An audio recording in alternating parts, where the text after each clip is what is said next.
Welcome back to Sailing into the Mystic and to the second part of the wiring project for our modern solar energy system on our 1988 Irwin. In our last episode, we discussed the Victron equipment and the Epoch 430 amp lithium battery that we selected for this project. In this episode, we continue on with this last big project to the Mystic in preparation for our world cruising departure that will take place immediately after we check this box. We are already weeks behind schedule, but we still maintain hope that we will be done soon.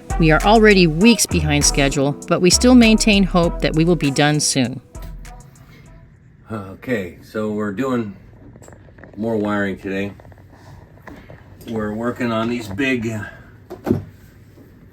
2-aught cables, crimping on the big lugs on these, and then heat shrinking them. These are the big ones that are going to go from the battery, the lithium battery, to the Lynx shunt. And then we'll have more of these that'll go from the shunt will be connected to the Lynx distributors, and the distributor will be going to the Lynx multi-plus inverter charge controller. So that's where that's going to go. So these are going to go right there. They're a lot shorter. But today's going to be just making a lot of custom cables of different diameters and lengths and hooking them up to the DC to DC charger and also the MPPTs, get those hooked up. So a lot of wiring today. Shout out to a non-sponsor.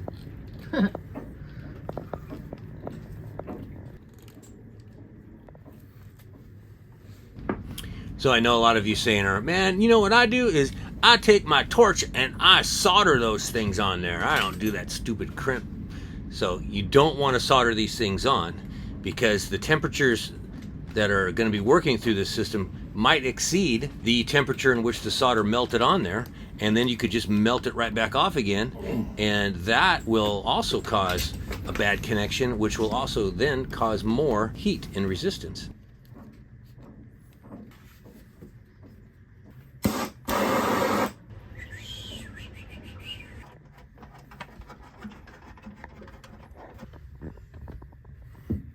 One cable, you know, in this case goes like that, so it attaches face up like that.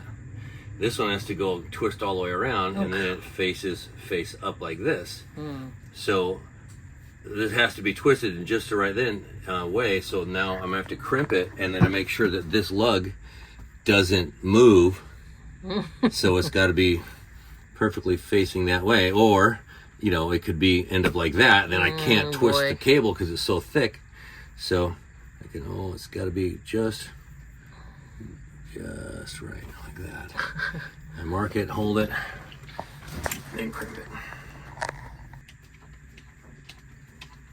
Yeah, all right, so I'm gonna do one more. I always do 2 crimps, so I'm gonna do another crimp further down, and we're golden. Heat shrink. And muscle strength. Yeah, oh my God. All right. Here we go. Heat shrink one more time. Okay. And then when you put the heat shrink on there, you got to make sure you don't. See, it's going to get bolted to this flat area right there, to that, and you've got to make sure you don't put the heat shrink too far up. Yeah, because then the heat shrink will be touching and blocking some of your connections. So it's got to be down past. I say it down right where it gets flat right there, past that. That whole thing you want to be able to be in contact.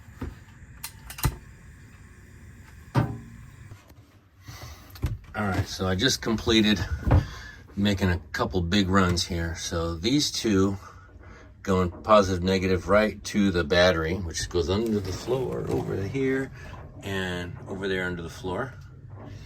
And these 4 are going to the Victron Energy Multi-Plus 2, 12 volt, 3000 watt, 120 charge inverter.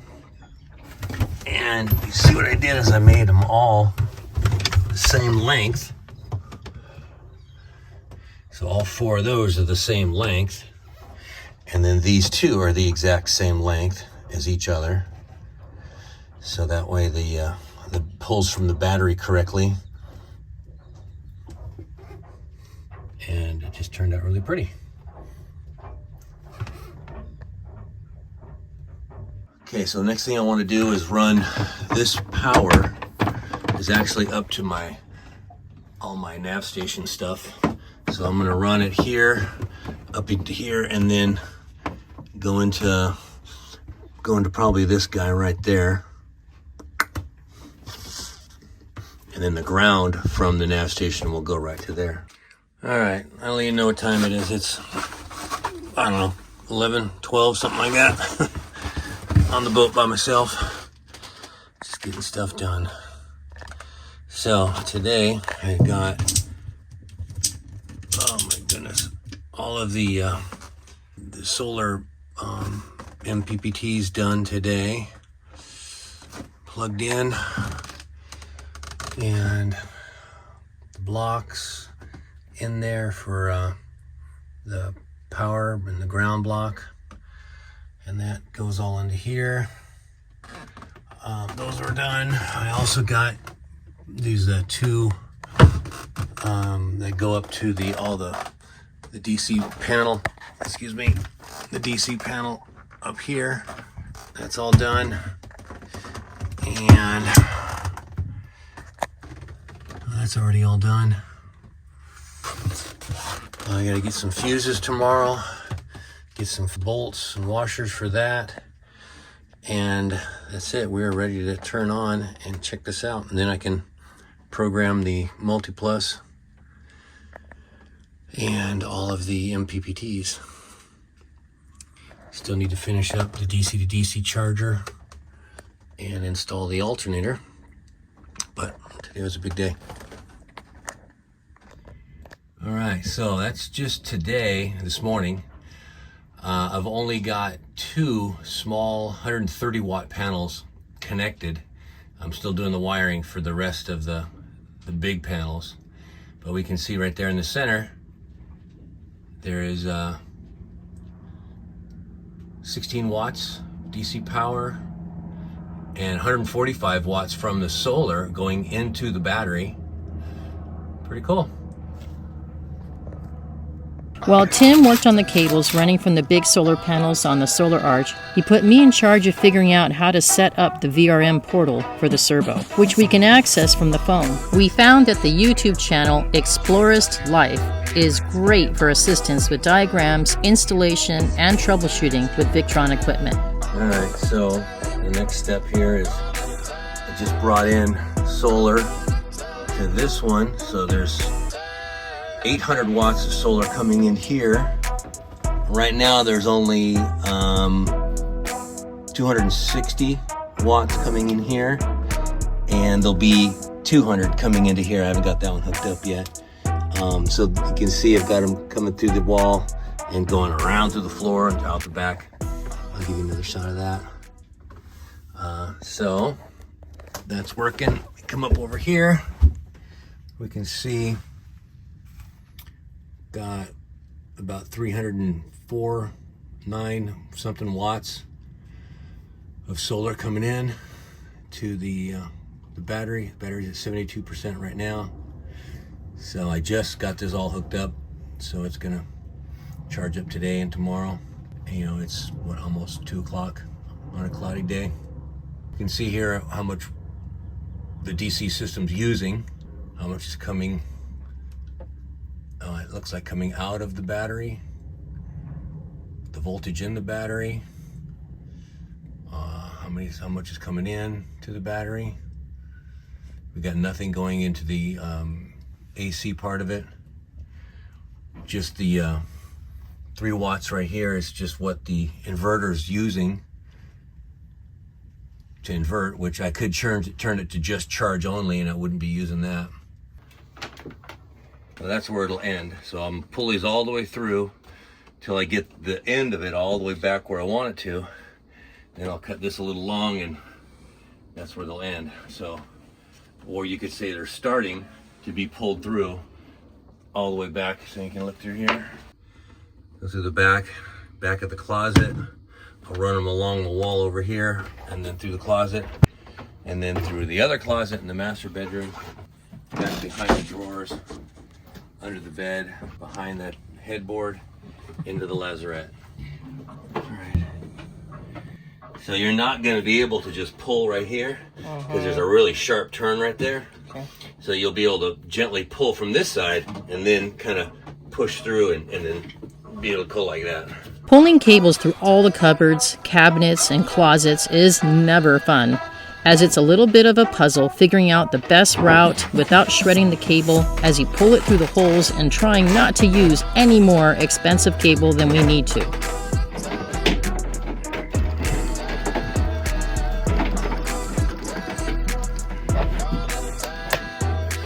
See, we got these half. I'm going to put two on there and then two on the other half.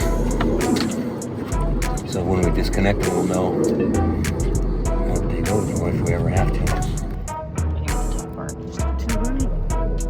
So I felt like the lazarette was a good spot to create a disconnect for all of the panels. That way, if I need to service the system or change out a panel, I can just go to the lazarette and easily get to stuff there. This is what's under the nav station now.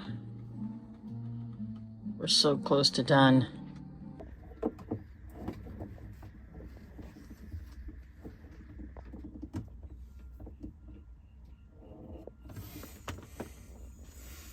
.59. The first one I did was 8.77. So, what do you call that? I think we did, because I couldn't find any metrics when we were there. Well, I mean, oh, actually, and I don't even know if this is stainless. This is just. Well, it was in this bag. No, yeah. It's. That's the one of the set of two that I found? Mm-hmm. Okay.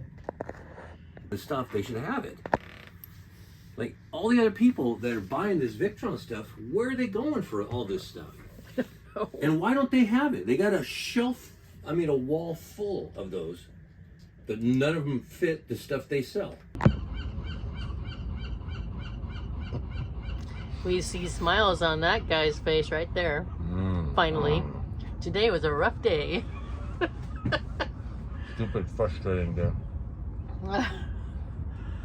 But we want to explain it because if anyone else is trying to wire their boat to go with the Victron equipment.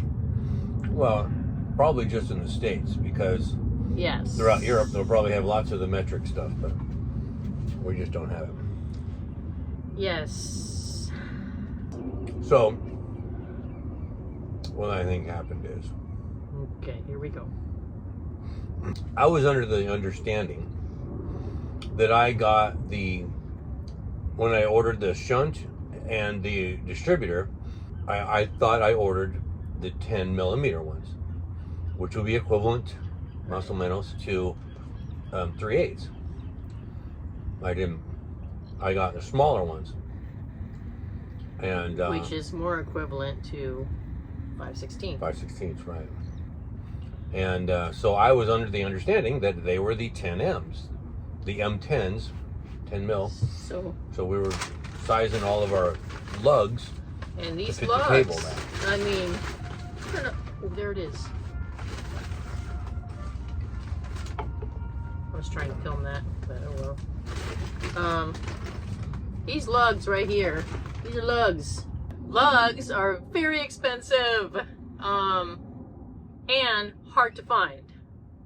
So every single day we come to the boat, we're constantly arriving here after at least, I'd say at least 2 to 5 stops along the way at different stores to find all the parts that we need. And lugs have been on our list for the last, I don't know, 4 days in a row. And we can't seem to get it right because we're not understanding the right information about what bolts are needed for the equipment that we have and what lugs are needed then therefore to fit the bolts, etc., etc. All of these stores around us are limited in their supplies, and some even say they don't have any of it and don't know where to get it. So we've had to figure it all out. So the 3/8, well, We know that the lugs that are on that one that down there are like equivalent to 8 mil. So we just happen to have the 8M. Our mooring ball is near the military base, and every single evening we hear the taps marking the end of the day, but it's never the end of ours. Instead, it's usually when we are trying to figure out what went wrong that day and what we need to do next to correct course and make plans for the next day. I think long after we leave here, we will still be hearing the taps in our heads.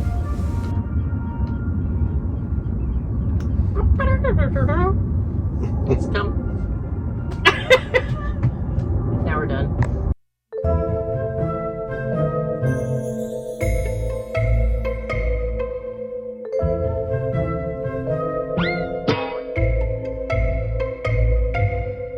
All the big 3/8 lugs I've put on there on the big cables. I can cut those off, and I can put a smaller. Now that mystery was solved, we hunted down all the 5/16s we needed for the lugs for each size cable we had and finished that part of the project everything up. got all connected yesterday. Was the first day I was going to go actually and turn on the battery.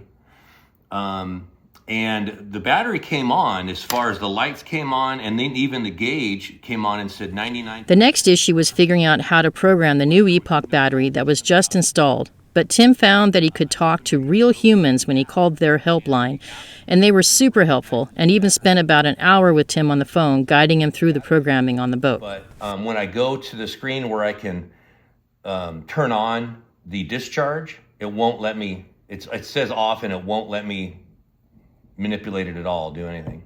Is the charge on, or is it off too? It says off, yeah. Is the battery connected to a bus bar, or just directly to the multiplex? It goes, no, the battery goes directly to the Lynx shunt. Shunt, and then through the distributor? Through the distributor, correct, and then from the distributor to the multiplex. So I'm getting no... the battery now?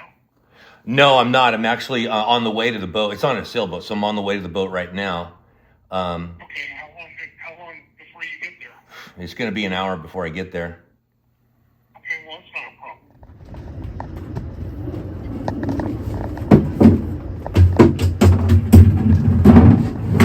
problem. Damn handle broke. Oh. So we don't want that to happen right now. Hernia. Yep. Yay! Plenty of room. I can actually put a little separator there if I want. Yeah, that's really good. Starting battery, house. That's great news. Okay. New wires are going in now. So we're going to start pulling some old wires. That's the next thing. And that's where I'm going to need my lovely assistant. Don't give me that. I feel vindicated. I feel like we're doing something now. Yeah, I know. This is where we should have been a week ago. Yeah. So we're going from, so we had 3 of these house batteries, the AGMs. So we're going from 3 20 amp hour, so a total of 60 amp hours for our house batteries, to 460 amp hours. We should have enough power. That should be real good. Plus we'll have 1,000 watts of solar. So there is our starting battery, which is AGM, which will be is separated from our house lithium. We are putting on new ends, new lugs for our windlass battery, and then getting that all hooked up.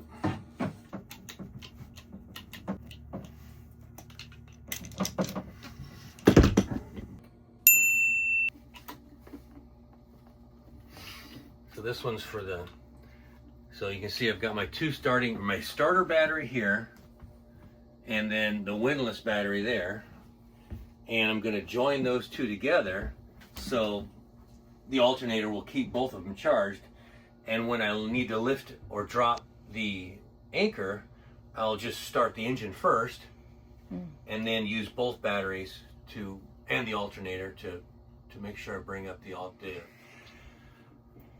fucking anchor. Yeah. So it'll be positive to positive, negative to negative, but the way I want to charge and the way I want to pull energy from is I'm not going to pull energy just from one battery and have it pull from both of them.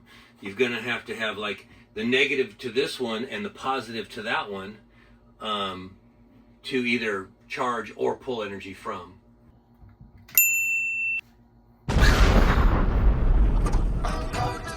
Hey folks, we have a special note for our dedicated viewers. We are just letting you know that in real time we are sailing now, and I am having to learn and transition to a new editing system. I'm discovering that editing from the boat while sailing is really hard, much like rowing this dumb dinghy.